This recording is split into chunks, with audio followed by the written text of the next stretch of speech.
तो चलिए, जय हिंद दोस्तों, कैसे हैं आप सभी को हमारे यूट्यूब चैनल पर स्वागत है।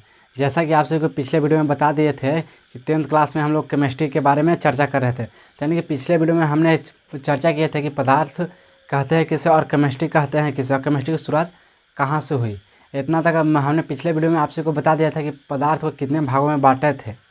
अगर नहीं पता है तो एक बार फिर से रिवाइज थोड़ा सा कर लेते हैं। यानी कि पदार्थ को हम लोग कितने भागों में बांटे थे। तो पदार्थ को हम लोग सबसे तो पहले तो पता होना चाहिए कि पदार्थ कहते हैं किसे, इसके बारे में पता होना चाहिए।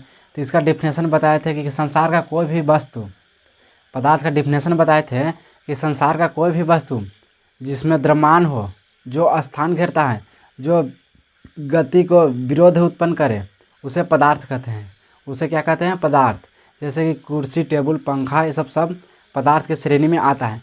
अब यहाँ पे बताइए, पदार्थ के तो डिफिनेशन समझ लें और पदार्थ को अब समझते हैं कि पदार्थ को कितने भागों में यानी कितने आधार में बांटा गया है।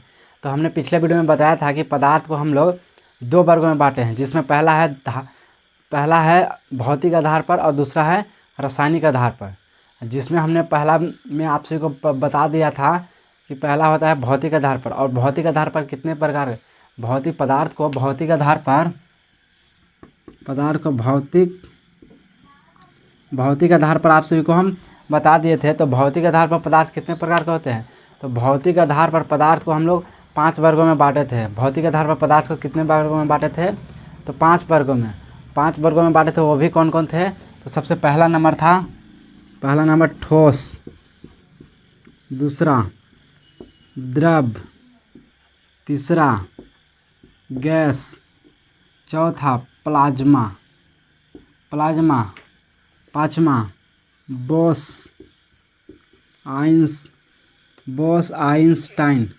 बोस-आइंस्टाइन कंडेंसेट।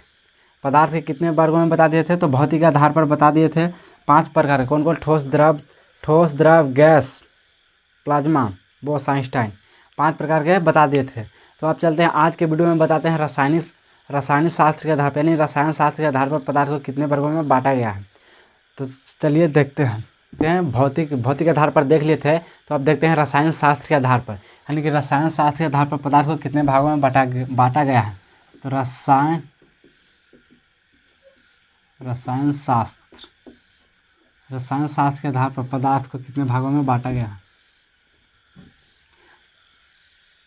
देखिए यहाँ पे रसायन शास्त्र के आधार पर पदार्थ को हम लोग कितने भागों में बांटा है। तो अगर आप भी हमारे पिछले वीडियो के देखें तो उसमें हम बताए थे। यानी कि रसायन शास्त्र के आधार पर पदार्थ को हम लोग 3 वर्गों में बांटे थे। रसायन शास्त्र के आधार पर पदार्थ को कितने भागों में बांटे हैं? तो 3 वर्गों में, जिसमें पहला है तत्व, यौगिक और मिश्रण। पहला तत्व, यौगिक, मिश्रण। कितने भागों में? 3 भागों में, जिसमें पहला है तत्व, दूसरा यौगिक, चौथा मिश्रण, तीसरा मिश्रण हो जाएगा। पहला तो आप सभी को बता दिया कि पदार्थ को भौतिक आधार पर कितने भागों में बांटा गया था। तो भौतिक आधार पर 5 भागों में बांटे थे। और रसायन शास्त्र के आधार पर हम लोग पदार्थ को 3 भागों में बांटे हैं। कौन कौन? पहला में भाग है तत्व के आधार पर, तत्व, यौगिक, मिश्रण। अब यहाँ समझते हैं कि तत्व किसे कहते हैं। तो तत्व किसे कहते हैं, इसका परिभाषा समझने से पहले आप सभी को पता होना चाहिए कि तत्व किसे कहते हैं। तो तत्व एक ही प्रकार के परमाणुओं से मिलकर बना होता है। जो तत्व है वो एक ही प्रकार के परमाणुओं से मिलकर बना होता है, उसे तत्व कहते हैं। तत्व का डिफिनेशन होता है कि तत्व एक ही प्रकार के परमाणुओं से मिलकर बना होता है। तत्व को भी हम लोग 3 भागों में बांटते हैं। तत्व को भी हम लोग 3 भागों में बांटे हैं, जिसमें पहला है धातु, दूसरा है अधातु,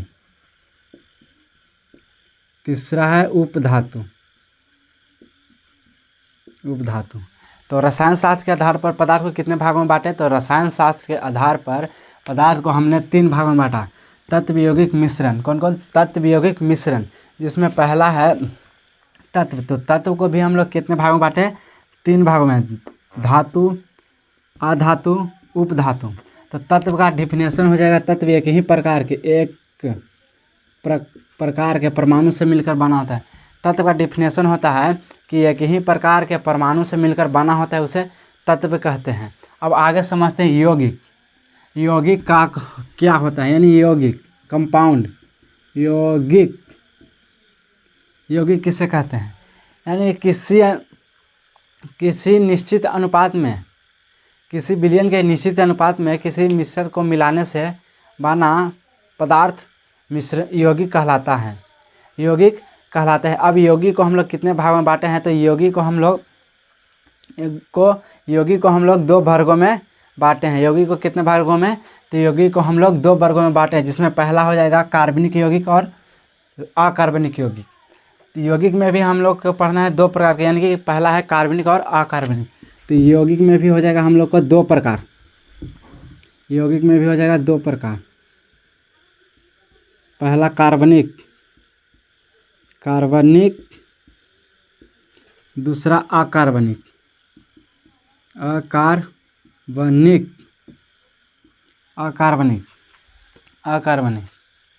अकार्बनिक। तो देखिए रसायन शास्त्र के आधार पर हमने पदार्थ को कितने भागों में बांटा था।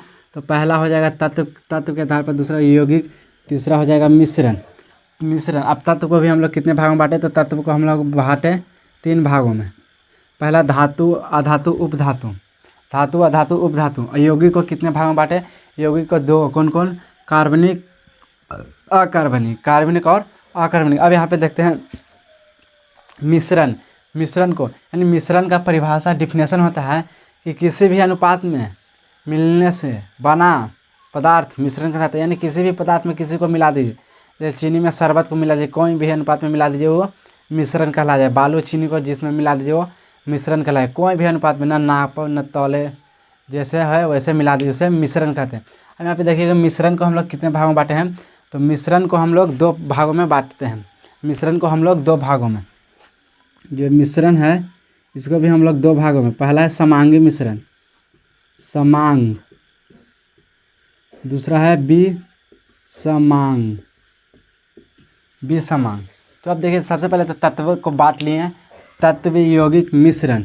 अब तत्व को कितने भागों में बांटे, तो तत्व को तीन भागों में, तत्व के तीन भागों में। पहला है धातु। अब धातु समझते हैं, धातु किसे कहते हैं, यानी धातु किसे कहते हैं, तो धातु का मतलब भी होता है चालक, यानी कि कुचालक, यानी जिससे धारा प्रवाह हो सके, यानी जिससे धारा प्रवाह हो सके उसे धातु कहते हैं। जिससे धारा प्रवाह हो सके उसे धातु कहते हैं। जैसे लोहा और बहुत सारे तत्व के, लोहा, कॉपर, सिलिकॉन, इस सब से जिससे धारा प्रवाहित हो सके उसे धातु कहते हैं। धातु को भी कुचालक भी कहा जा सकता है, धातु को कुचालक, कॉपर। अगला है अधातु, यानी पहला तो बोले कि धातु किसे कहते हैं, तो जिससे जिससे चालक में धारा प्रवाहित हो सके, यानी धातु का मतलब जिससे धारा प्रवाहित हो सके उसे चालक कहते हैं। जिससे धारा प्रवाहित हो सके उसे चालक कहते हैं, धातु या चालक कहते हैं। दूसरा में है अधातु। अधातु को कुचालक भी कहा जाए। तो वैसा पदार्थ जिससे धारा प्रवाहित ना हो सके, उसे कुचालक कहते हैं, कुचालक उसे अधातु कहते हैं। अधातु कहते हैं, जिसमें पहला आप सभी को बताया धातु किसे कहते हैं, तो वैसा पदार्थ जिससे धारा प्रवाहित हो सके। अधातु वैसा पदार्थ जिससे धारा प्रवाहित ना हो सके। उपधातु, जिसमें अब अगला आता है उपधातु। तो उपधातु का मतलब जिससे सीमित मात्रा में, वैसा पदार्थ जिसमें सीमित मात्रा में धारा का प्रवाह हो सकता है, वैसा पदार्थ जिसमें सीमित मात्रा में धारा प्रवाहित हो सके उसे उपधातु कहते हैं। अब यहाँ पे तत्व के प्रकार में है, तो हम लोग बांट लिए। पहला बांटे धातु, अधातु, उपधातु। अब यहाँ देखते हैं यौगिक के आधार पर, यानी कि यौगिक के आधार पर तत्व को कितने भागों में बांटा है। तो यौगिक के आधार पर हमने पदार्थ को दो भागों में बांटे हैं, जिसमें पहला है कार्बनिक पदार्थ और अकार्बनिक पदार्थ। तो कार्बनिक पदार्थ वैसा पदार्थ जिसमें कार्बन की मात्रा निश्चित होता है, वैसा पदार्थ जिसमें कार्बन की मात्रा अनिवार्य होता है, इसमें कार्बन की मात्रा होता है। तो कार्बनिक पदार्थ किसे कहते हैं, वैसा पदार्थ जिसमें कार्बन की मात्रा होता है उसे कार्बनिक पदार्थ कहते हैं। जैसे CH4 CH2 हो जाएगा कार्बनिक। और अकार्बनिक पदार्थ वैसा पदार्थ जिसमें कार्बन की मात्रा उपस्थित ना हो। अकार्बनिक पदार्थ किसे कहते हैं? तो वैसा पदार्थ जिसमें कार्बन की मात्रा उपस्थित ना हो उसे अकार्बनिक पदार्थ कहते हैं। अकार्बनिक पदार्थ कहते हैं। अब यहाँ पे समझते हैं मिश्रण। मिश्रण का मतलब है 2 या 2 से अधिक पदार्थ को किसी भी अनुपात में मिलाने से बना यौगिक मिश्रण कहलाता है। 2 या 2 से अधिक पदार्थ को किसी भी अनुपात में मिलाने से बना पदार्थ को मिश्रण कहते हैं। और यौगिक 2 या 2 से अधिक पदार्थ को किसी निश्चित अनुपात में, यौगिक का डिफिनेशन हो जाएगा कि निश्चित अनुपात में, हम मिश्रण को हो जाएगा कि किसी भी अनुपात में। तो मिश्रण को भी हम लोग दो भागों में बांटा है, जिसमें पहला है समांगी मिश्रण और विसमांगी मिश्रण। तो समांगी मिश्रण हो जाएगा वैसा मिश्रण जिसमें, समांगी मिश्रण का मतलब हो जाएगा वैसा मिश्रण जिसे खुली नंगी आंखों द्वारा देखा जा सकता है, उसे समांगी मिश्रण कहते हैं। तो वैसा मिश्रण जिसे समांगी मिश्रण किसे कहते हैं? तो वैसा मिश्रण जिसे नंगी आंखों द्वारा देखा जा सकता है उसे समांगी मिश्रण कहते हैं। और विसमांगी मिश्रण वैसा मिश्रण जिसे नंगी आंखों द्वारा नहीं देखा जा सकता है, जिसे देखा जा सकता है। समांगी मिश्रण वैसा मिश्रण जिसे नंगी आंखों द्वारा नहीं देखा जा सकता है। विसमांगी मतलब विसमांगी मिश्रण, इसको नंगी आंखों द्वारा देखा जा सकता है। नंगी आंखों का मतलब कि इसको माइक्रोस्कोप की आवश्यकता ना पड़े। ऐसे देखिए, जैसे कि समांगी में आ जाएगा पानी चीनी, चीनी पानी, दूध पानी, ये आ जाएगा समांग में। अब विसमांग में आ जाएगा बालू चीनी, कंकड़, ये सब आ जाएगा विसमांग में। तो आप सभी से आशा करेंगे कि आपको भी हमारा वीडियो अच्छा लगे, तो आप भी हमारे यूट्यूब चैनल को लाइक और सब्सक्राइब करें। तब तक के लिए जय हिंद।